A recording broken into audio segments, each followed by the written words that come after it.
it's Leah and welcome back to my channel.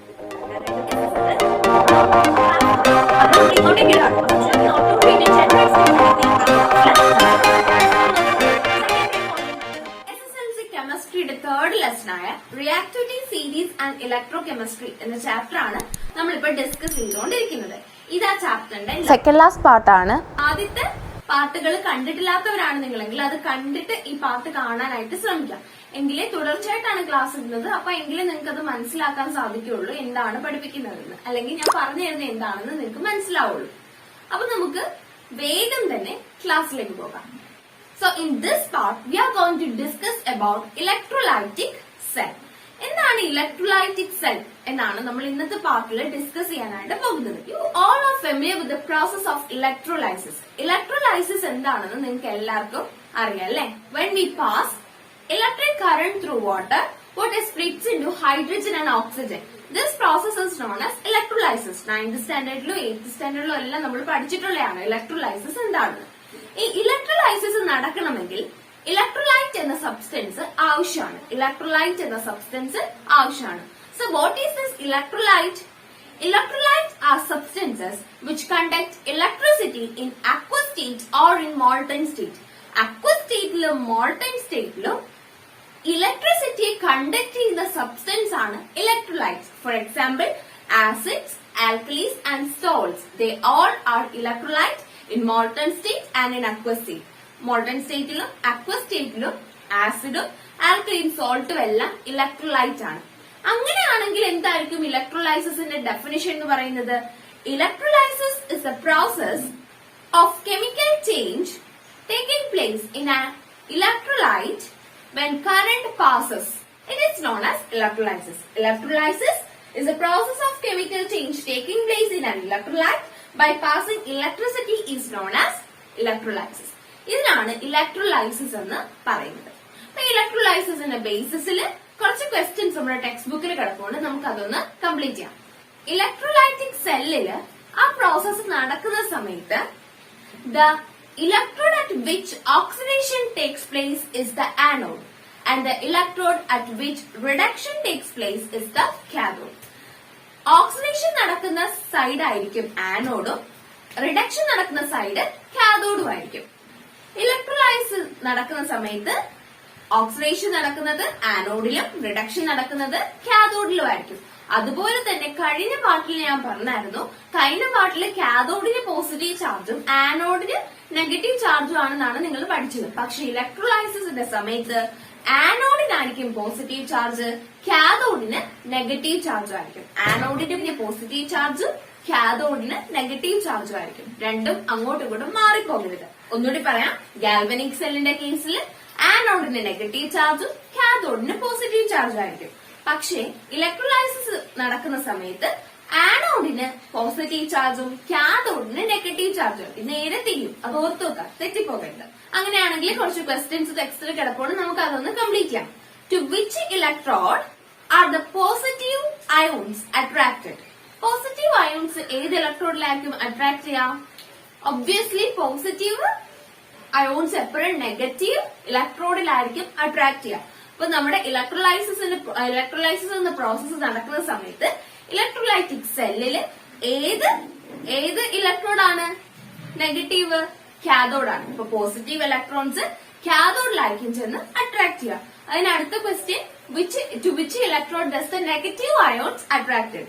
To the positive electrode. Positive electrode is anode, so അവിടെ anode എഴുതാം. Then the third question, what change happened to the ions which are attracted to the cathode? കാഥോഡിലേക്ക് attract ചെയ്യുന്ന അയോൺസിന് എന്ത് change ആയിരിക്കും സംഭവിക്കുക? നമ്മൾ നേരത്തെ പറഞ്ഞുകൊണ്ട് റിഡക്ഷൻ ടേക്സ് പ്ലേസ്. കാഥോഡിൽ അട്രാക്ട് ചെയ്യുന്ന അയോൺസിന് റിഡക്ഷൻ നടക്കും, ആനോഡിൽ അട്രാക്ട് ചെയ്യുന്ന അയോൺസിന് ഓക്സിഡേഷനും നടക്കും. അപ്പൊ ഇത്രയും കാര്യങ്ങൾ ഓർത്ത് വെച്ചാൽ മതി. ഇലക്ട്രോലൈസിന്റെ കേസിൽ കാഥോഡിന് നെഗറ്റീവ് ചാർജും ആനോഡിന് പോസിറ്റീവ് ചാർജും ആയിരിക്കും. കാഥോഡിൽ റിഡക്ഷനും ആനോഡിൽ ഓക്സിഡേഷനും ആയിരിക്കും നടക്കാം. അങ്ങനെയാണെങ്കിൽ കുറച്ച് ക്വസ്റ്റ്യൻസ് നമ്മുടെ ടെക്സ്റ്റ് ബുക്കിൽ തന്നെ കിടപ്പുണ്ട്, നമുക്ക് അതൊന്ന് കംപ്ലീറ്റ് ചെയ്യാം. Electrolysis of molten sodium chloride. Sodium ക്ലോറൈഡിന്റെ മോൾട്ടൺ ആയിട്ടുള്ള സോഡിയം ക്ലോറൈഡിന്റെ ഇലക്ട്രോലൈസിസ് എങ്ങനെയായിരിക്കും എന്നാണ് ഇനി നോക്കാൻ പോകുന്നത്. Sodium chloride in solid state is not an electrical conductor because its ions have no freedom of movement. Solid സ്റ്റേറ്റിലുള്ള സോഡിയം ക്ലോറൈഡ് എന്ന് പറയുന്നത് നല്ലൊരു ഇലക്ട്രിക്കൽ കണ്ടക്ടർ അല്ല.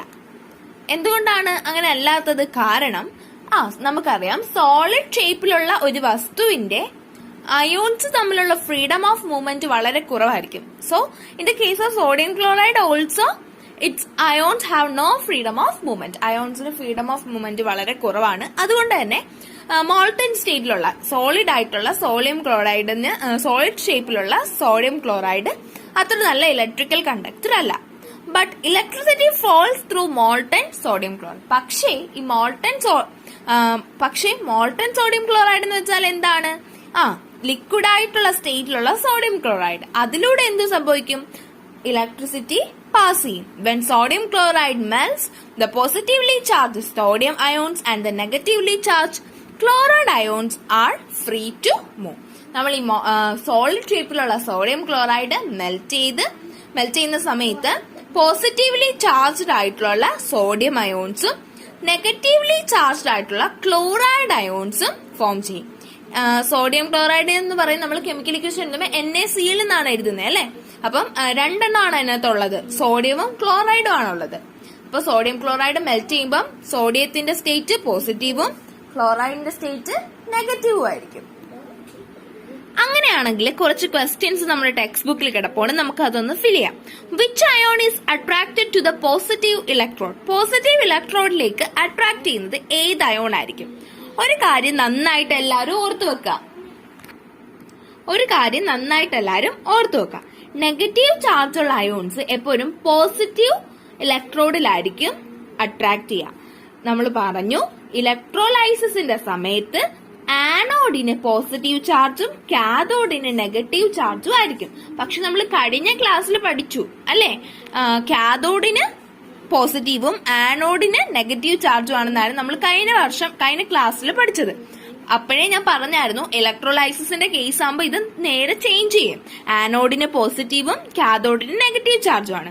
അപ്പൊ എപ്പോഴും അട്രാക്ഷൻ സംഭവിക്കുന്നത് നെഗറ്റീവ് ആയിട്ടുള്ള അയോൺസ് പോസിറ്റീവ് ഇലക്ട്രോഡിലും പോസിറ്റീവ് ആയിട്ടുള്ള അയോൺസ് നെഗറ്റീവ് ഇലക്ട്രോഡിലായിരിക്കും അട്രാക്ട് ചെയ്യുക. അപ്പൊ ഈ ക്വസ്റ്റ്യനിനകത്ത് ആനോഡ് എന്ന് പറയുന്ന പോസിറ്റീവ് ഇലക്ട്രോഡിലേക്ക് ഏത് അയോൺ ആയിരിക്കും അട്രാക്ട് ചെയ്യാന്നാണ്. അപ്പൊ ആനോഡിന് പോസിറ്റീവ് ചാർജ് ആണ്. അപ്പൊ പോസിറ്റീവ് ചാർജുള്ള ആനോഡിലേക്ക് ഏത് അയോൺ ആയിരിക്കും അട്രാക്ട് ചെയ്യുക? ക്ലോറൈഡ് അയോൺ ആയിരിക്കും. നമ്മൾ നേരത്തെ പറഞ്ഞു ക്ലോറൈഡിന് നെഗറ്റീവ് ചാർജ് ആണ് ഉണ്ടാവുന്നത്, അതുകൊണ്ട് ആനോഡില് ക്ലോറൈഡ് അയോൺ ആയിരിക്കും അട്രാക്ട് ചെയ്യുക. Then the next question, what is the chemical reaction takes place there? ഇവിടെ നടക്കുന്ന കെമിക്കൽ റിയാക്ഷൻ എന്താണെന്നാണ് ക്വസ്റ്റ്യൻ. അപ്പൊ എങ്ങനെയായിരിക്കും കെമിക്കൽ റിയാക്ഷൻ നടക്കുന്നത്? 2Cl minus gives Cl2 plus 2 electron minus. ഇനി which is the gas liberated at the anode? ആനോഡിൽ liberate ചെയ്യുന്ന gas ഏതാണ്? ക്ലോറൈഡ് എന്നാണ്. അതായത് ക്ലോറിൻ ഗ്യാസ് ആയിരിക്കും ഉണ്ടാവുന്നത്. ക്ലോറിൻ ഗ്യാസ് ആയിരിക്കും ആനോഡിൽ ഉണ്ടാവുക, ലിബറേറ്റ് ചെയ്യാം. Which is the ion attracted to the negative electrode? അപ്പൊ പോസിറ്റീവ് ഇലക്ട്രോഡായ ആനോഡില് ക്ലോറൈഡ് ആണ് അട്രാക്ട് ചെയ്യുന്നത് നമ്മൾ പറഞ്ഞു. അപ്പൊ നെഗറ്റീവ് ഇലക്ട്രോഡായ കാഥോഡില് ഏത് അയോൺ ആയിരിക്കും അട്രാക്ട് ചെയ്യുക? സോഡിയം ആയിരിക്കും അട്രാക്ട് ചെയ്യുക. Write the change happening here. എന്ത് ചേഞ്ച് ആയിരിക്കും ഇവിടെ ഉണ്ടാവുക? Yes, these ions accept one electron and changes to sodium atom. Sodium ion ഒരു ഇലക്ട്രോണേയും കൂടെ സ്വീകരിച്ച് സോഡിയം ആറ്റം ആയിട്ട് മാറുന്നു. ഇവിടെ എന്ത് ചേഞ്ച് ആണ് നടക്കുക? സോഡിയം അയോൺ ഒരു ഇലക്ട്രോണേയും കൂടെ സ്വീകരിച്ച് അയോണിൽ നിന്ന് ആറ്റത്തിലേക്ക് കൺവേർട്ട് ആകുന്നു. That is sodium ions R reduced. അവിടെ അപ്പൊ നമുക്ക് എങ്ങനെ കൺക്ലൂഡ് ചെയ്യാം? സോഡിയം അയോൺസ് റെഡ്യൂസ് ചെയ്തു എന്ന് കൺക്ലൂഡ് ചെയ്യാം. Which is the metal deposited at the cathode? കാഥോഡിൽ ഏത് മെറ്റലാണ് ഡിപ്പോസിറ്റ് ചെയ്യുക? സോഡിയം മെറ്റൽ ആയിരിക്കും ഡിപ്പോസിറ്റ് ചെയ്യുക. Now don't you get a clear idea of the products obtained at the positive electrode and the negative cathode? അപ്പം നമുക്ക് ഈ എക്സ്പെരിമെന്റിൽ നിന്ന് എന്ത് മനസ്സിലാക്കാം? നമുക്ക് ഈ എക്സ്പെരിമെന്റിൽ നിന്ന് മനസ്സിലാക്കിയ പോയിന്റ്സ് എഴുതാം. First one, anode is always positive in the case of electrolysis. Cathode is negative. Positive ions get attracted to negative electrons. and negative ions get attracted to positive electrodes. Then in the case of sodium chloride, the sodium ions accept 1 electrons and get changes to sodium atom. Their sodium is reduced. ഇതാണ് നമ്മൾ ഈ എക്സ്പെരിമെന്റിൽ നിന്ന് പഠിച്ചത്. Then electrolysis of sodium chloride solutions. അപ്പൊ കുറച്ച് അയോൺസിന് ഇവിടെ തന്നിട്ടുണ്ട് അല്ലെ. Na+ ions, Cl-, H3O+, OH-, H2O, അങ്ങനെ 5 എണ്ണം തന്നിട്ടുണ്ട്. അത് നമുക്കറിയാം. Which are the ions attracted to positive electrode? Positive ഇലക്ട്രോഡിലേക്ക് നെഗറ്റീവ് അയോൺസ് ആയിരിക്കും അട്രാക്ട് ചെയ്യുക. അപ്പൊ ഏതെല്ലാം ആയിരിക്കും? Cl-, OH- ആയിരിക്കും അട്രാക്ട് ചെയ്യുക. അതുപോലെ which are the ions attracted to negative electrode? നെഗറ്റീവില് പോസിറ്റീവ് അയോൺസ് ആയിരിക്കും അട്രാക്ട് ചെയ്യുക. അപ്പൊ ഇവിടെ പോസിറ്റീവ് ആയിട്ടുള്ളത് സോഡിയവും H3O+ ആണ് അല്ലെ. അപ്പൊ അത് രണ്ട് ചെന്ന് അട്രാക്ട് ചെയ്യും. അതോടൊപ്പം തന്നെ H2Oയും അട്രാക്ട് ചെയ്യും. ഇനി നോക്കാം. Sodium ions and H3O+ ions are attracted to cathode. As H2O has a greater tendency to get reduced compared to this ion, hydrogen is liberated as the cathode. അപ്പോൾ സോഡിയം പ്ലസ് അയോണും H3O+ അയോണും ചെന്ന് കാഥോഡിൽ attract ചെയ്യും. കാഥോഡിന്റെ negative charge ആയതുകൊണ്ട് positive charge ഉള്ള ions കാഥോഡിൽ ചെന്ന് attract ചെയ്യും. അപ്പൊ നോക്കിക്കേ, ഈ H2O അതായത് വാട്ടറിന് റെഡ്യൂസ് ചെയ്യാനായിട്ട്, അതായത് ഇലക്ട്രോണെ അക്സെപ്റ്റ് ചെയ്യാനായിട്ടുള്ള ടെൻഡൻസി വളരെ കൂടുതലാണ്. അതുകൊണ്ട് തന്നെ ഇവിടെ ഏത് ഗ്യാസ് ആണ് കാഥോഡിൽ ലിബറേറ്റ് ചെയ്യുക? ഹൈഡ്രജൻ ഗ്യാസ് ആയിരിക്കും ലിബറേറ്റ് ചെയ്യുക. പിന്നെ ക്ലോറിൻ മൈനസും OH- അയോൺസും ആനോഡിൽ ചെന്ന് അട്രാക്ട് ചെയ്യും. പോസിറ്റീവ് ചാർജുള്ള ആനോഡിൽ ചെന്ന് നെഗറ്റീവ് ചാർജുള്ള Cl- OH- ചെന്ന് അട്രാക്ട് ചെയ്യും. അപ്പം when compared to these ions and water, the tendency to get oxidized is greater for chloride ions. അപ്പം വെള്ളവുമായിട്ട് ഇതിനെ കമ്പയർ ചെയ്യുമ്പോഴത്തേക്ക് ക്ലോറൈഡ് അയോണിനാണ് എന്താ ഓക്സിഡൈസ് ചെയ്യാനുള്ള ടെൻഡൻസി കൂടുതൽ. അപ്പൊ ക്ലോറിൻ ആറ്റം ആനോഡിലും ലിബറേറ്റ് ചെയ്യും. ക്ലോറിൻ ആറ്റം ആനോഡിലും ലിബറേറ്റ് ചെയ്യും. ഹൈഡ്രജൻ ആറ്റം കാഥോഡിലും ലിബറേറ്റ് ചെയ്യും. അപ്പൊ അതിന്റെ കെമിക്കൽ റിയാക്ഷൻ നോക്കിക്കേ. ഇവിടെ അയോൺസ് ആയതുകൊണ്ടാണ് 2 വരുന്നത് കേട്ടോ. ഫ്രണ്ടില് മോളിക്യൂളിന്റെ സ്ഥാനത്ത് 2 വരുന്നത്. അപ്പൊ ഇവിടുത്തെ കെമിക്കൽ റിയാക്ഷൻ ആനോഡിൽ നടക്കുന്നത് 2Cl- give Cl2+, 2 electron minus.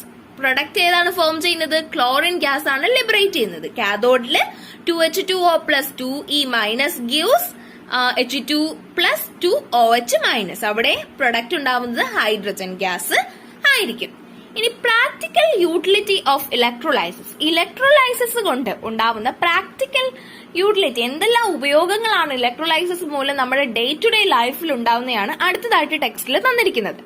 Production of metals. മെറ്റൽസിന്റെ കേസിൽ metals like potassium, calcium, sodium and aluminium are produced by electrolysis of their compounds.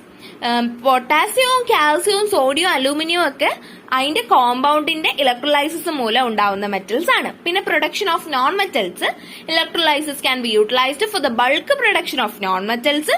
Electrolysis ഉപയോഗിച്ച് നമുക്ക് ഒരു കൂട്ടം ബൾക്കായിട്ടുള്ള നോൺ മെറ്റൽസ് തന്നെ പ്രൊഡ്യൂസ് ചെയ്യാൻ പറ്റും. Like hydrogen, oxygen, chlorine etcetera. ഇതെല്ലാം നമുക്ക് ഇലക്ട്രോലൈസിസ് വെച്ച് പ്രൊഡ്യൂസ് ചെയ്യാൻ പറ്റുന്ന നോൺ മെറ്റൽസ് ആണ്. ഇനി പ്രൊഡക്ഷൻ ഓഫ് കോമ്പൗണ്ട്. കോമ്പൗണ്ടിനെ എങ്ങനെ നമുക്ക് പ്രൊഡ്യൂസ് ചെയ്യാം? കോമ്പൗണ്ട്സ് എന്ന് വെച്ചാൽ എന്താണ്? Electrolysis can be employed to produce compounds such as sodium hydroxide, potassium hydroxide etcetera. രണ്ട് തരത്തിലുള്ള മോളിക്യൂളോ ആറ്റമോ തമ്മിൽ ചേരുമ്പോഴാണ് കോമ്പൗണ്ട് ഉണ്ടാവുന്നത്. രണ്ടോ അതിൽ കൂടുതലോ. അപ്പൊ ഇങ്ങനെയുള്ള കോമ്പൗണ്ട്സ് നമുക്ക് ഇലക്ട്രോലൈസിസ് യൂസ് ചെയ്ത് പ്രൊഡ്യൂസ് ചെയ്യാൻ പറ്റും. പിന്നെ റിഫൈനിങ് ഓഫ് മെറ്റൽസ്. മെറ്റൽസിനെ റിഫൈൻ ചെയ്തെടുക്കാൻ പറ്റും ഇലക്ട്രോലൈസിസ് യൂസ് ചെയ്ത്. കോപ്പർ, ഗോൾഡ് എക്സെട്ര ഇതെല്ലാം നമുക്ക് റിഫൈൻ ചെയ്തെടുക്കാനായിട്ട് പറ്റും. ഇത് നിങ്ങൾ അടുത്ത ചാപ്റ്റർ പഠിക്കും എന്താണ് റിഫൈനിങ് എന്നൊക്കെ. അപ്പൊ ഇതെല്ലാമാണ് ഇലക്ട്രോലൈസിസിന്റെ യൂസസ് എന്ന് പറയുന്നത്. ഇലക്ട്രോലൈസിസ് യൂസ് ചെയ്ത് നമ്മുടെ ഡേ ടു ഡേ ലൈഫിൽ ഉണ്ടാവുന്ന യൂസസ് ആണ്. ഇന്നത്തെ ക്ലാസ് എല്ലാവർക്കും മനസ്സിലായി ഞാൻ പ്രതീക്ഷിക്കുന്നു. അപ്പൊ എന്റെ ക്ലാസ് ഇഷ്ടപ്പെടുകയാണെങ്കിൽ തീർച്ചയായും ലൈക്ക് ചെയ്യുക, നിങ്ങളുടെ ഫ്രണ്ട്സുമായിട്ട് ഷെയർ ചെയ്യുക. അതുപോലെ തന്നെ എന്തെങ്കിലും സജഷൻസോ ഡൗട്ടോ ഉണ്ടെങ്കിൽ താഴെ കമന്റ് ബോക്സിൽ കമന്റ് ചെയ്ത് കഴിഞ്ഞാൽ അത് ഞാൻ റിപ്ലൈ തരുന്നതായിരിക്കും. അതുപോലെ തന്നെ ചാനൽ സബ്സ്ക്രൈബ് ചെയ്യാതെ കാണുന്നവരുണ്ടെങ്കിൽ സബ്സ്ക്രൈബ് ചെയ്തിട്ട് കാണാം. അപ്പൊ മറ്റൊരു ക്ലാസ്സുമായിട്ട് വരും ദിവസങ്ങളിൽ കാണുന്നത് വരെ എല്ലാവർക്കും നന്ദി.